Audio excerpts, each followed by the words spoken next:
Imagine leaving your house behind, packing your bags, and living permanently on a cruise ship that never stops exploring the world. Yes, residential cruising is real, and Villa Vie Residences offers a few different ways for you to be able to do this.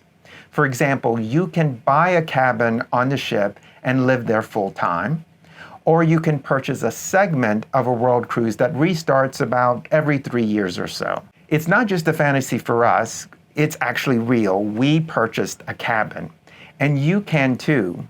But you should ask yourself, can you financially do this? Or more importantly, should you? Today, we want to have a conversation with you about some essential financial questions that we really believe you should consider before ever investing anything on a residential cruise ship cabin of any type.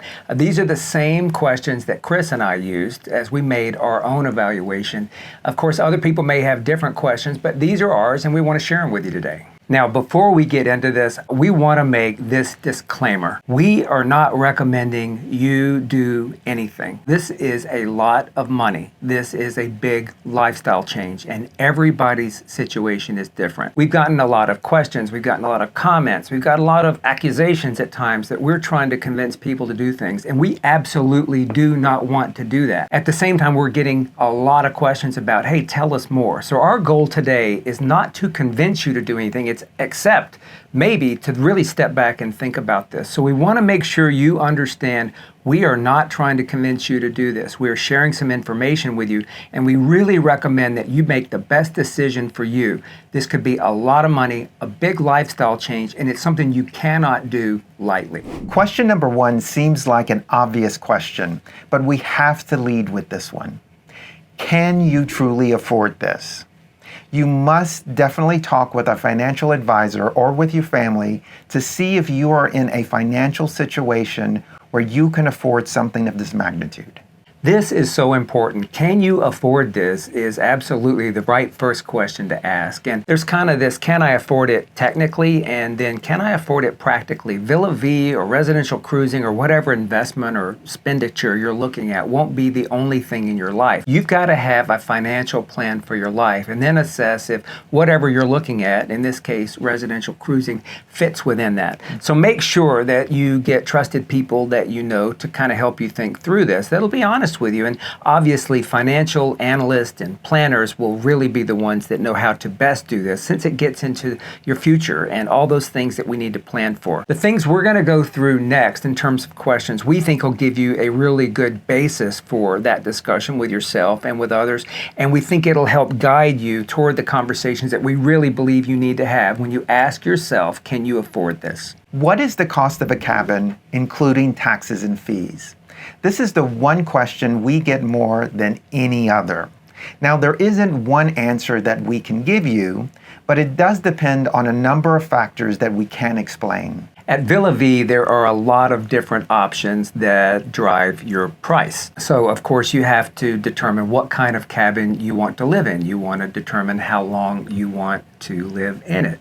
Are you going to buy? Are you going to rent? Are you going to segment or one of the other programs? So there's a whole lot to consider. If you buy a cabin, you have, of course, an upfront piece and a monthly. And if you do segments, it works different ways. So there are different things to consider. But at the end of the day, of course, your cabin size and how much and where it's located and how much amenities comes with it drives your price. The best way to find out the current information is go to the Villa Vie website, click on the deck plan, and then you can look at specific cabins that are available. Click on that and it will show you different options, either for purchase or for segments or whatever it might be, along with the other programs that they may be having right now. But there are a whole lot of variables that go into the price. So you got to really make sure you kind of look specifically at things, because you can't really answer how much is it without getting you some details, because details matter. Again, if you're going to buy a cabin, which of course is using it for 15 years or more per the contract, there's a monthly fee and a purchase up front. Now, that is something that you really need to talk to a salesperson about if you want that information. Go to the website, talk to a salesperson. I want to make it clear, we're not telling you to do that. It's something that we get a lot of questions about. So we're trying to answer those questions, and also at the same time, frankly, make sure you get that we're not asking you or telling you to do that. If you want to do that, that's how you do it. But we really recommend you go to the website, you talk to a salesperson if you're interested, and get your best information there.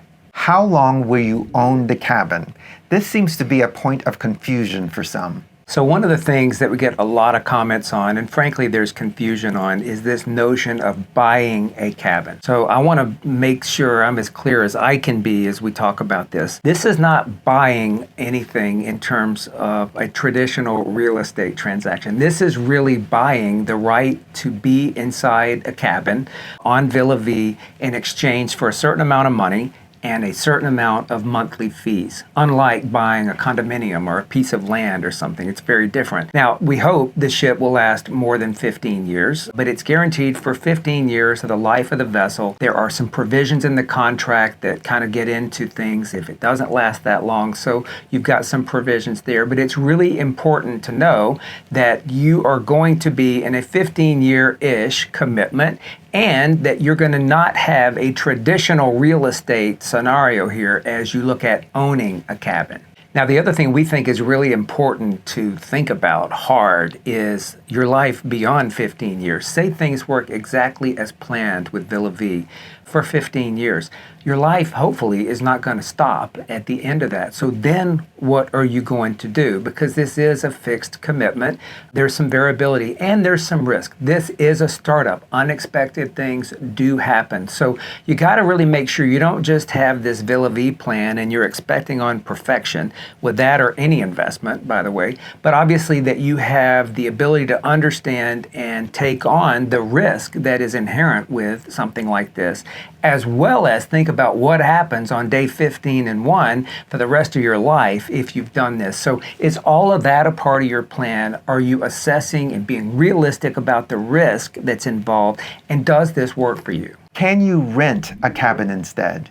Note that cabins are actually called villas on the ship. Yes, you can rent. There's actually a couple of ways that you can rent and enjoy time on Villa Vie. Kind of the standard way is for a full segment. So you'll see that when you look at the itinerary that segments are pieces of the World Cruise that are pretty long. If you want to rent an entire segment, you can go to the Villa Vie website, you can contact folks at Villa Vie, and you'll see prices on the website, and a salesperson or through the email, I guess, you can talk to them about renting a whole segment. You can also rent from owners of cabins. So as owners are either not available or deciding to rent their cabin for whatever reason, you can rent from an owner. So it's not through Villa Vie, it's actually through somebody that owns the cabin on the ship. That is allowed and promoted by Villa Vie, and that's a way you can rent as well. There are a variety of ways to do that, so you would have to explore those for yourself. But essentially, yes, you don't have to buy to come on board, and you can rent. Should you sell your house if you buy a villa? This is a delicate question. We are not encouraging anyone to do this, but some people do this. Selling your home is a big deal. For most people, obviously, it's their biggest asset. It's their security, it's their future, it's their home. And that's got not only financial aspects to it, but of course, emotional and family and friends and other aspects to it. So we don't recommend anybody sell their home, frankly, to do anything. We are not selling our home to do this, but some people do. And obviously, if you're considering that, you got to really step back and think about the financial plan that we talked about earlier. It's one thing to say, well, if I sell my house, I can then take the money and do this with it, which may be Villa Vie or something else. But then what are you going to do if things change in terms of the world, the unexpected, or in years 16 through whenever you're going to live? Is that really the right thing to do? Does that work with your financial plan? And are you really making really responsible decisions about what you're doing? Some people say absolutely, and I applaud that. We would never do that, and we would never recommend you do that. We do think it's something to consider. We get a ton of questions about it, but we really encourage you to step back and say, not only can I afford this if I do that, selling my house or whatever it may be, but how does this look in my overall financial plan for my whole life, knowing that I've got a lot of life to live and a lot of things to do that I want to do, and other things like healthcare and other things like that that you have to do. Really be careful, and we really recommend that you look at it really hard before you sell your home. You hope that this won't happen, but what if you don't like it? Does Villa Vie offer a cabin buyback program? Villa Vie does offer an escape hatch, if you want to call it that, in terms of provisions that are a part of the contract that allow you some buyback if you discontinue owning the cabin. It's in their contract, and of course that's something you'd have to talk to them about, but those provisions exist. And of course you can also sell your cabin if you own it to somebody else without Villa Vie. They allow for that. So there are options out there. Of course it all comes with the risk of, what's happening with Villa Vie. How does this thing increase or decrease in value, and what's the timing of what you're trying to do and when you're trying to do it. So really, if you think you're not going to like it, or you think there's much chance that you may not like, it's probably better to try it out first, and then you don't have to worry about this, hopefully. How financially stable is Villa Vie Residences? Now, this is a crucial question because Villa Vie Residences is a startup company. Villa Vie is very much a startup. It is. And because of that, obviously there's not a whole lot of track record. They are the only company except the world that has a ship sailing. There is a demand. There's a lot of happy people here, but it's also been somewhat of a bumpy ride. So there is always some risk with a startup. We feel good about it, but we always remember that you shouldn't invest anything that you can't lose. And we really think about that as we assess this company and this opportunity. We're all in, but we're also got our eyes open about the risk and the things that we are going to deal with as time goes on. Are there ongoing monthly fees associated with owning a cabin? Absolutely. There are monthly fees that you pay in addition to the purchase price of the cabin if you buy a cabin that go on forever if you're here or not for the life of your contract. So you got to make sure you're ready for those. The culmination of all those monthly payments actually for 15 years could and does exceed the purchase price. So you've got to pay attention to that. It varies significantly depending on the cabin size. Smaller cabins are less and larger cabins are more. So you have to kind of figure out what works for you and what you want to spend. It includes a lot of stuff, of course, like the travel and the meals and port fees and taxes and all of that good stuff, laundry and internet. So it does include a lot, but it's no small investment. So you've got to really step back and make sure you prepare for those. For us, when we looked at the monthly compared to what we spend in Washington for things like, of course, food and cocktails and going out and internet and entertainment and all the other things that's included, laundry, we thought it was pretty reasonable, and especially when you add on top of that our travel. So our monthlies aren't inexpensive, but we do see them as replacing costs that we would have had somewhere else. Other people are saying the same thing, and of course it depends on where you live and what you used to spend. But if you start peeling it back that way, you can really think about your monthlies replacing costs that you're already spending anyway, most likely.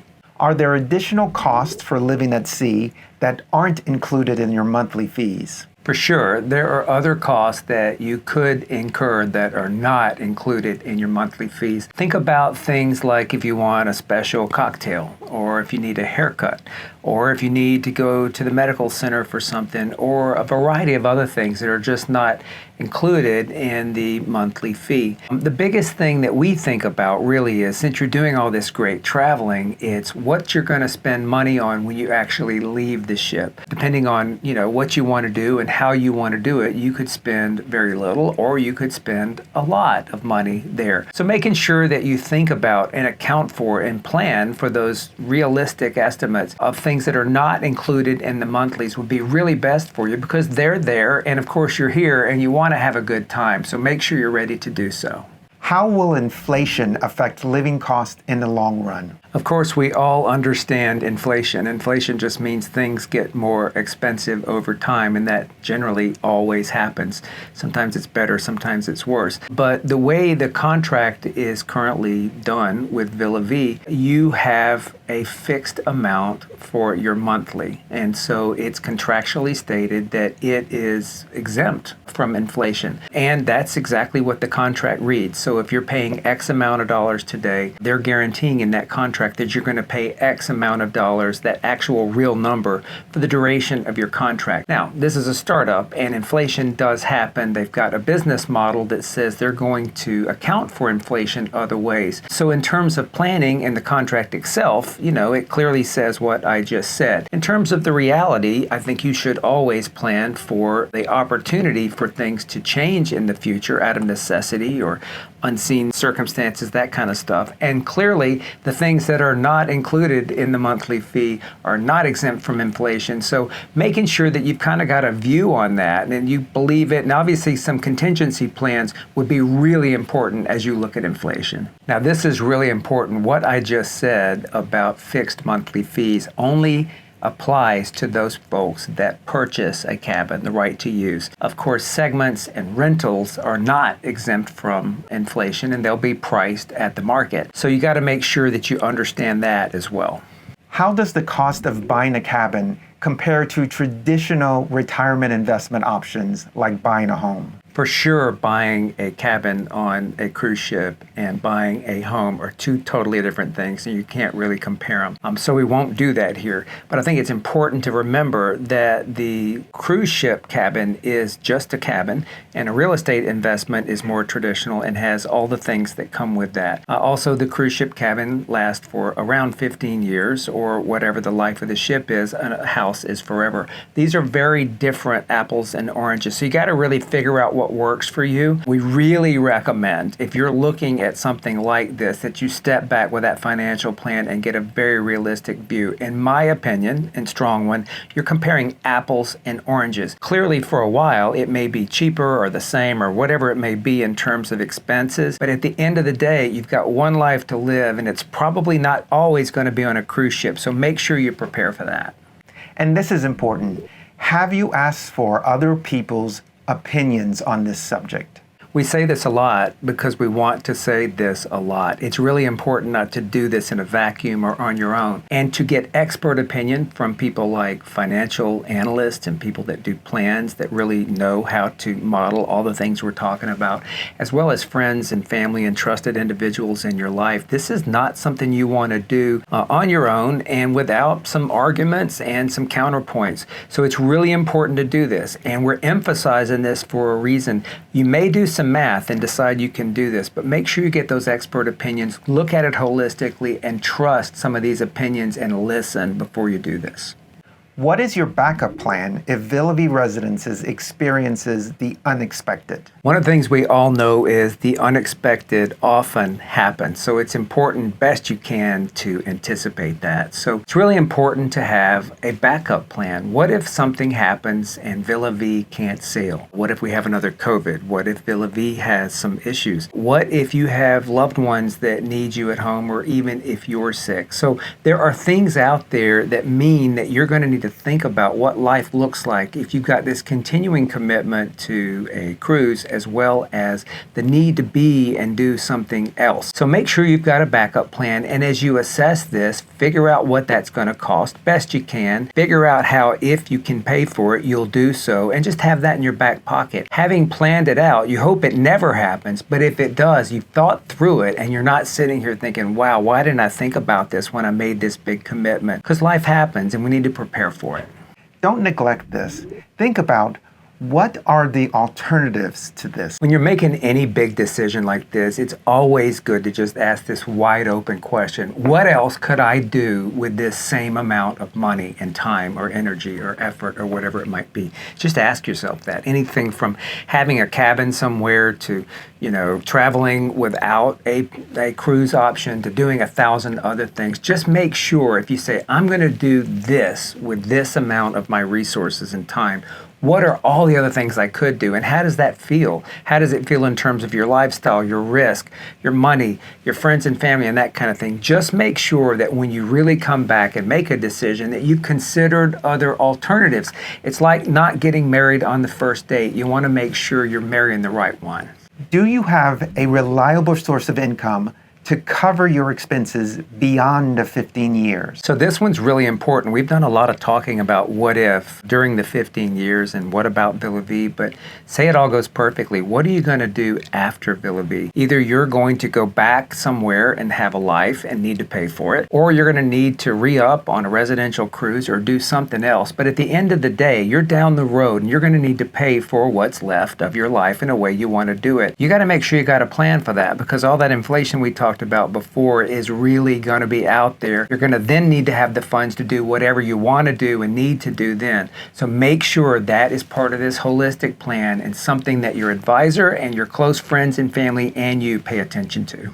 What type of health insurance is recommended for residential cruising? We don't have to tell you how important healthcare is, and so this is really a hot topic and one that we really can't recommend anything except that you do a lot of due diligence on. It's something a lot of folks have done different ways on board. There is a medical center on board. It's limited, and of course it's not going to be everything you might ever need. There is a doctor and nurses and limited pharmacy on board. And of course we're in ports that have medical facilities, but it's important that you know how that's going to be paid for. If you're a U.S. citizen, likely you can or should keep your U.S. health insurance. That's what we do because we're going back and we'll be back at home quite often. But if you don't, you've at least got to make sure you have travel insurance. And even with our U.S. health insurance, we have travel insurance because our U.S. insurance doesn't cover us everywhere. The ship has evacuation basics and that kind of stuff, but this could really get complicated and expensive, and obviously it's your life you're dealing with. The net is you really have to pay attention to this, and this is not something that you can ignore in your overall financial plan. It could be a significant cost, and of course it is your life we're talking about here. So make sure you do your homework and figure out what you need to do. We're keeping our health care in Washington. We have a supplemental travel policy through IMG that covers us in terms of evacuation and health care, drugs and that kind of stuff, and it's working for us. A lot of other people do other things. Really important. Really take care of it. Should I rent my cabin out to offset expenses? If you're not here, you're paying for your cabin anyway, so it makes a lot of sense to consider renting if you're not here because your costs do go on. There are a variety of ways to do that. You can do it direct, you can do it through Villa Vie. All of those have different cost structures, and of course there's things to weigh, like other people being in your cabin. Do you have to move your stuff out? Will it affect your personal use of the cabin? What do you do about the rental income on your taxes and a variety of other things? But at the end of the day, if you're really trying to make this work financially, there is a legitimate option that says you can do this, and it's supported by Villa Vie. Consider it. We're not doing it because we think we're going to be here a lot, so we're not going to be gone that much, as well as we don't want to move our stuff. But if you're going to be gone quite a bit and you're really trying to make this work financially, it'd be a nice kind of thing to have in your back pocket. I don't know that I would always count on it being rented every time you're not here at top price, because you got to have contingency plans. But think about it as an extra something you may have in your back pocket when you're not here. It's a good idea.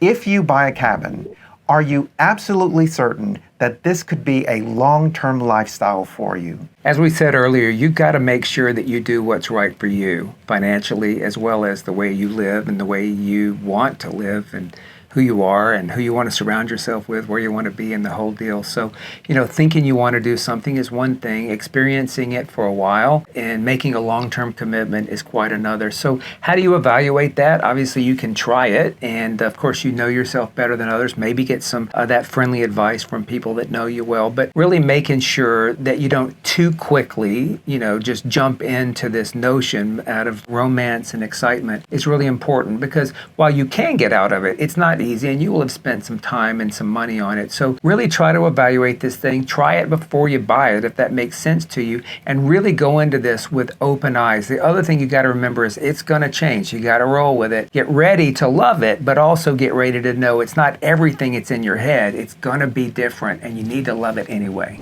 Wow, that's a lot to consider. But honest Self-assessment is crucial in this case, and these financial questions are a great starting point. And that financial discussion should get you going on that piece of it, but there's a heck of a lot more to consider. Lifestyle, your way of being, that kind of thing. So we're going to talk about that in future videos, but right now we've got some exploring to do. So if you like this video, please give it a like, hit subscribe if you haven't already, and know that we're so glad you came along. Thanks for coming today, and we'll see you soon.